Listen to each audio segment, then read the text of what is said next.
महर्षि जमदग्नि जी, श्री माता रेणुका जी, श्री भगवान परशुराम जी की ये जन्मभूमि है और महर्षि जमदग्नि जी और माता रेणुका जी की तपोभूमि रही है। सनातन धर्म में भगवान परशुराम को शस्त्र और शास्त्र दोनों का ज्ञाता माना जाता है।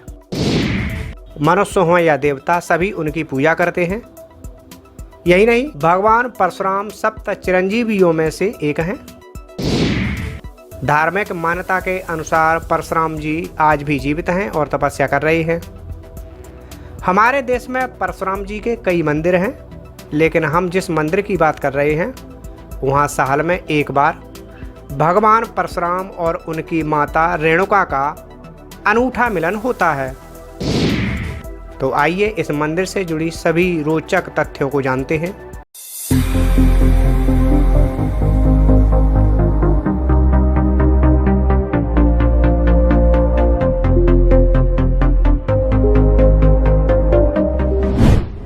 यह मंदिर हिमाचल प्रदेश में पड़ता है।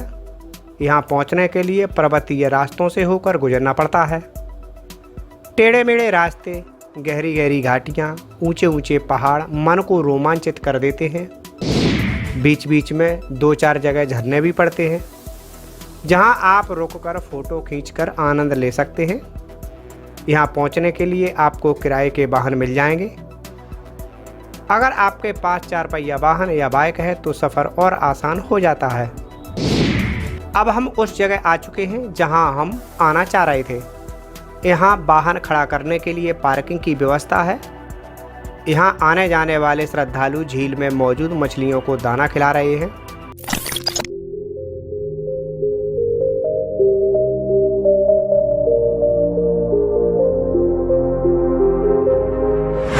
यहाँ राम बावड़ी भी है। मान्यता है कि इसका जल पीने से व्यक्ति बीमार नहीं होता। यहाँ जो भी श्रद्धालु आता है वो इसका जल पीकर जरूर जाता है। हम जिस मंदिर का जिक्र कर रहे हैं उसका नाम श्री रेणुका जी है। ये हिमाचल प्रदेश में स्थित है। यहाँ हर साल हिंदू कैलेंडर के हिसाब से कार्तिक मास में भगवान परशुराम जी अपनी माता रेणुका से मिलने आते हैं। माता और पुत्र के मिलन को यहाँ के स्थानीय निवासी बहुत ही उत्साह से त्योहार के रूप में मनाते हैं।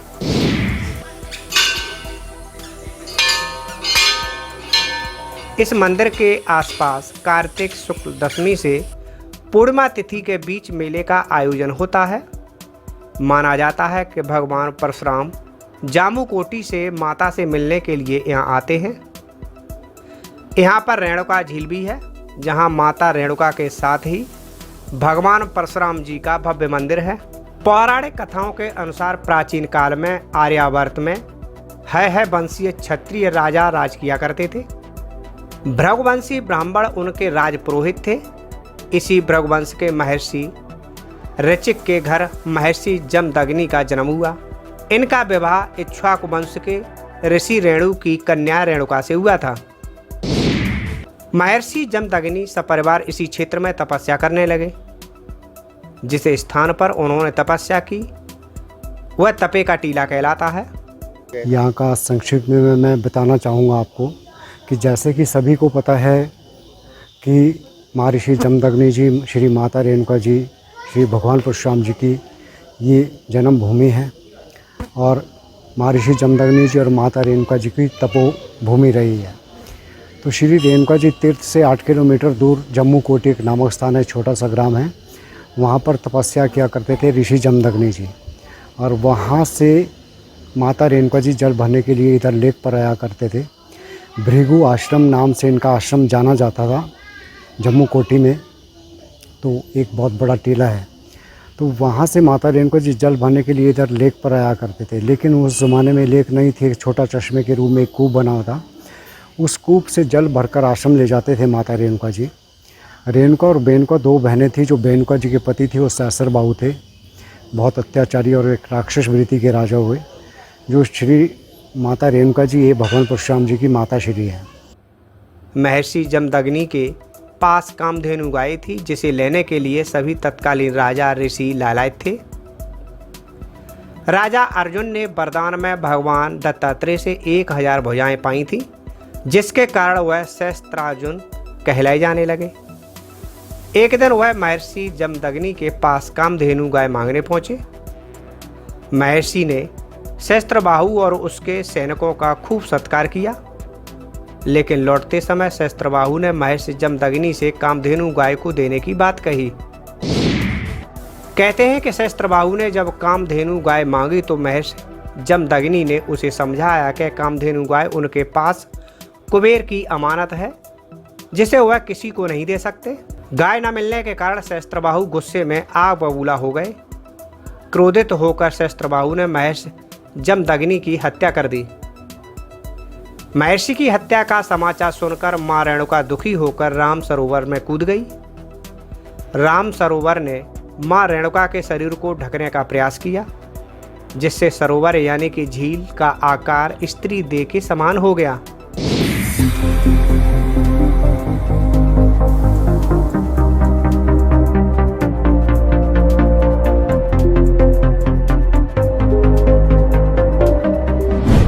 तो एक दिन इन दोनों साधु भाई के बीच में कामधेनु गाय के पीछे युद्ध हुआ। उस युद्ध में महर्षि जमदग्नि जी का वध हो गया, यानी कि वो मारे गए। बाद में माता जी का पीछा करते हैं मारने के लिए, तो माता रेणुका जी जिस कूप से जल भरकर ले जाते थे उसी कूप में आकर वो जल समाधि ले लेती है, जिसकी आज ये लेक बनी हुई है। ये कूप फट जाता है, उनके शरीर की जलमया ही जलमया हो जाती है। तब से वैसे भी आदमी के बॉडी की शेप की बनी हुई लेक जो है ये, यदि आप परिक्रमा रोड पे जाएंगे काफ़ी कुछ पता चलेगा आपको कि सर है, ये बाजू का ऐसा ऐसे सब बना हुआ है इसमें। इस झील को आज पवित्र रेणुका झील के नाम से जानते हैं। जिस समय यह घटना घटी उस समय भगवान परशुराम उड़ीसा के महेंद्रगिरी पर्वत पर तपस्या कर रहे थे। पौराणिक कथाओं के अनुसार भगवान परशुराम, जो कि अमर हैं, उन्होंने इस पर्वत पर लंबे समय तक तपस्या की थी। ये पर्वत उड़ीसा के गजपति जिले में स्थित है और पूर्वी घाट का हिस्सा है। तो फिर भगवान परशुराम जी की महेंद्र पर्वत पर तपस्या भंग हो जाती है। महेंद्र पर्वत ये उड़ीसा में गंजाम डिस्ट्रिक्ट में है। आते हैं अपनी माता के चरणों में रोते हैं, गड़गड़ाते हैं कि माता श्री आप तो समा गई, मुझे भी कुछ बताओ कि मेरे पिता श्री ने अंतिम समय में आपसे कुछ कहा तो नहीं। तो इनके रोने गड़गड़ाने से झील से माता जी को एक बार से फिर से बाहर आना पड़ा। कहते कि बेटा अंतिम समय में कुछ नहीं कह पाए, क्योंकि उनका जो सर था वो धड़ से अलग हो चुका था, इसलिए मुख से वो कुछ नहीं कह पाए। लेकिन 21 बार उन्होंने अपनी छाती को जरूर पीटा। तो उसका मतलब भगवान परशुराम जी समझ चुके थे कि मुझे इस पृथ्वी से ऐसे क्षत्रिय राजाओं की 21 बार विनाश करना पड़ेगा जो दुष्ट, अत्याचारी और एक राक्षस वृत्ति के हैं। उनमें सभी क्षत्रिय नहीं थे। समग्र भूमि को ऐसे क्षत्रियों से विहीन किया। समग्र भूमि को लिया और लेकर कश्यप ऋषि जी को दान कर दिया। अपने पास कुछ नहीं रखा। कश्यप ऋषि जी कहने लगे कि बेटा आपने तो समग्र भूमि को दान कर दिया, चले जाओ इधर से। तो इधर से चले गए ये सोचकर कि मैं अपनी माता श्री के नज़दीक में रहूँगा, केरल में। परशुराम तपस्या करके घर लौटे तो पूरा नज़ारा देखकर क्रोधित हो उठे। फिर क्या था, क्रोध में सहस्त्रबाहु को ढूंढने निकल पड़े। उन्होंने सहस्त्रबाहु को युद्ध के लिए ललकारा। कथा के अनुसार भगवान परशुराम ने सेना सहित सहस्त्रबाहु का वध कर दिया। भगवान परशुराम ने अपनी योग शक्ति से पिता जमदग्नि और मां रेणुका को पुनर्जीवित कर दिया।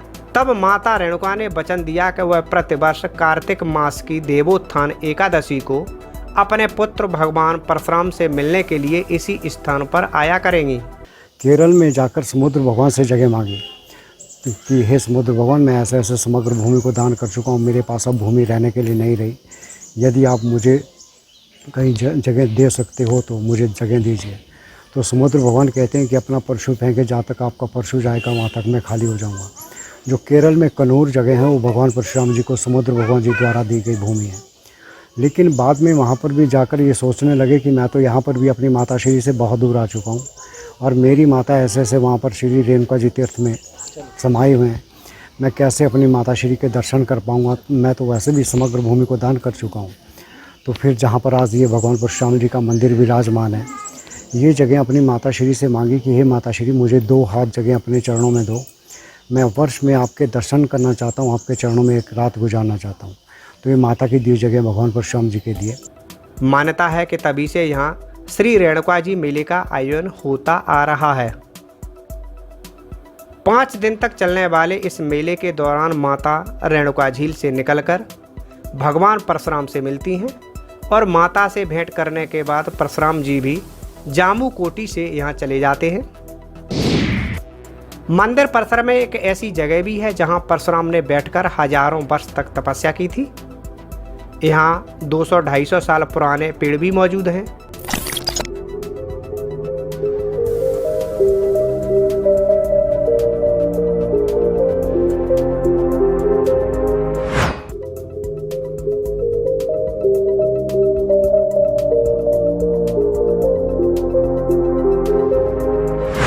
माता पुत्र के इस अनोखे पर्व के अवसर पर लगने वाले इस मेले को अंतर्राष्ट्रीय मेला का दर्जा भी प्राप्त हो चुका है।